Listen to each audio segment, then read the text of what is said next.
In diesem Video möchte ich dir zeigen, wie du mit Pinterest Geld verdienst. Ja, ich habe schon vor einiger Zeit einmal ein Video gemacht, wie du mit Affiliate Marketing und Pinterest Geld verdienen kannst. Nicht alles darin ist mehr gültig. Vor allen Dingen ist das Affiliate-Programm, was ich damals genutzt habe, stellte sich als riesengroßer Fake heraus und deswegen möchte ich hier nochmal ein neues Video anbieten und dir zeigen, wie das Ganze heute funktioniert. Denn auch Amazon hat ein paar Dinge geändert und es ist nicht mehr ganz so einfach, deine Affiliate-Links zu Pinterest zu bekommen.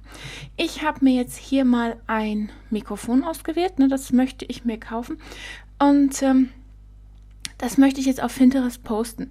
Das heißt, ich brauche ein Bild und ich brauche den Affiliate-Link. Es ist nicht mehr so, dass ich jetzt hier einfach klicken kann und das Ganze zu Pinterest posten kann, weil wenn ich mir jetzt hier einfach mal ein Board aussuche, habe ich das Problem, dass ich gehe mal eben auf jetzt ansehen, ich habe jetzt das Problem, dass ich meinen Affiliate-Link nicht mehr ändern kann. Das heißt, ich habe hier keine Möglichkeit mehr, meinen Link zu ändern.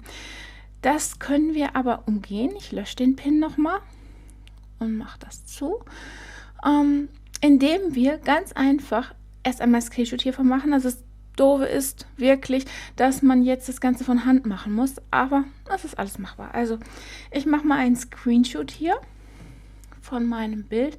Besser ist natürlich immer, du erstellst ein eigenes Bild, aber ich will dir jetzt einmal zeigen, wie es ganz, ganz einfach funktioniert. Ich mache jetzt hier einen Screenshot. Der geht jetzt auf meinen Schreibtisch und dann schnappe ich mir hier meinen Affiliate-Link. Also das hier wäre mein Affiliate-Link, das mache ich auch gleich, weil ich habe schon eine Beschreibung vorbereitet, die möchte ich erst nutzen.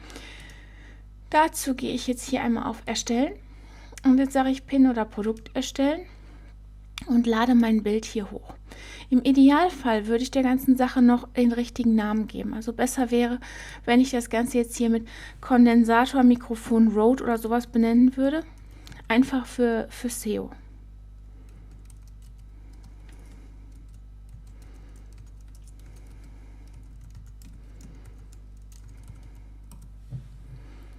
Dann wähle ich das aus und lade das hier hoch. Jetzt füge ich einen Titel hinzu, den klaue ich mir jetzt einfach hier einmal. Bevor ich das mache, wie gesagt, ich poste mal eben den Text rein, den ich mir hier ausgesucht habe. So, sonst habe ich den nämlich überschrieben.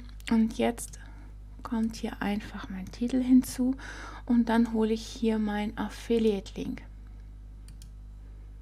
So, und jetzt kann ich meinen Affiliate-Link auch hier ganz einfach einfügen und habe den jetzt hier drin. Bitte hier einmal unbedingt darauf hinweisen, dass es sich um einen Affiliate-Link handelt. Wie du weißt, ist das ganz, ganz wichtig, damit es hier keinen Ärger gibt.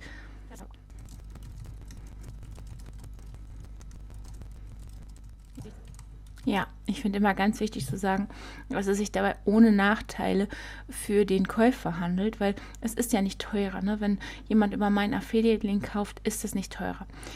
Ja, und dann klicke ich hier einfach auf Veröffentlichen und jetzt ist mein Affiliate-Link, ich gucke nochmal hier rein, dann kannst du das genau sehen, dann ist mein Affiliate-Link hier bei Pinterest auch eingestellt.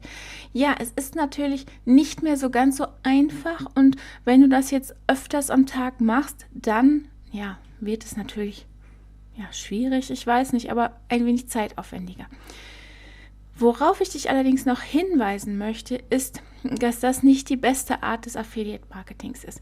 Du gibst in diesem Fall hier keinen Wert, ja. Also du hast hier nur den Titel eingefügt, du gibst im besten Fall noch einen Satz oder zwei. Du gibst deinem Kunden, deinem möglichen Kunden keinerlei Wert. Du sagst einfach nur, hier hast du Affiliate-Link, kauf, fertig. Besser wäre natürlich, deinem Kunden ein bisschen mehr Informationen zu geben. Ne? Welche Erfahrungen hast du mit dem Produkt gesammelt? Wie gefällt dir das? Was genau macht das Produkt für dich genau richtig? So kann der Kunde eine gute Kaufentscheidung treffen und hat natürlich viel mehr Informationen und kauft auch gerne bewusst von dir. In dem Fall, was wir hier machen, das ist so ein bisschen Hope-Marketing. Ne? Also wir posten einen Link und hoffen darauf, dass jemand darauf klickt und das dann kauft. Das ist sehr gut für Anfänger. Wenn du noch keine eigene Webseite hast, wenn du gerade erst anfängst, kannst du so ja die ersten Schritte im Affiliate-Marketing machen. Aber bitte sei dir bewusst, dass das nicht das Nonplusultra ist und es geht besser. Und wenn du hier auf dem Kanal bleibst, wenn du dich hier einträgst und unseren Kanal abonnierst, dann zeige ich dir in anderen Videos auch noch, wie das Ganze auch noch besser und ein wenig umfangreicher funktioniert. Dann hoffe ich, dich im nächsten Video wiederzusehen. Bis dahin, tschüss!